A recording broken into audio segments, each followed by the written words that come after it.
A day in my life with my mga junakis na makikilit na pusa. Nyosme. At dahil nga pasukan nga na naman ay ganito nga na naman ang routine ko tuwing umaga bago pa pumasok. Pinipilit ko talagang maglinis ng bahay sa loob at sa labas para naman hindi nakakahiya dito sa mga junakis kong pusa. Nyosme. At sa tuwing naglilinis na nga ako dito sa loob ng bahay ay nakikigulo nga rin sa akin yung mga junakis kong pusa. Nyosme.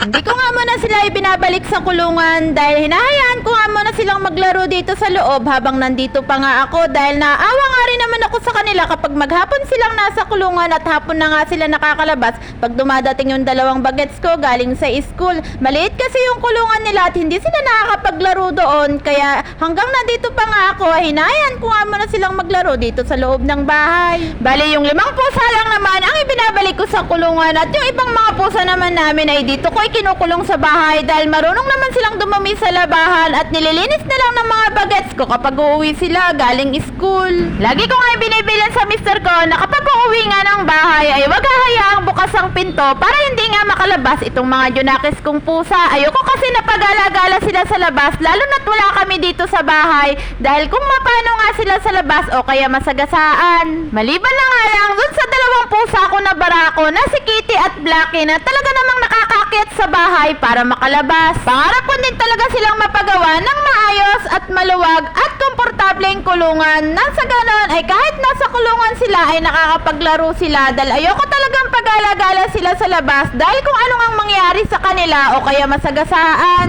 Anyways, pagkatapos ko nga magwalis ay ikinulong ko nga muna yung mga ikinukulong ko doon sa terrace dahil magkukuskus na nga ako ng sahig dahil napakahirap talaga at nagmamadali na nga rin ako nung mga time na yan dahil papasok pa nga rin ako at maliligo ako kaya ikinulong ko na nga rin sila para naman lumuwag-luwag at wala nga makukulit dito. Nyosme.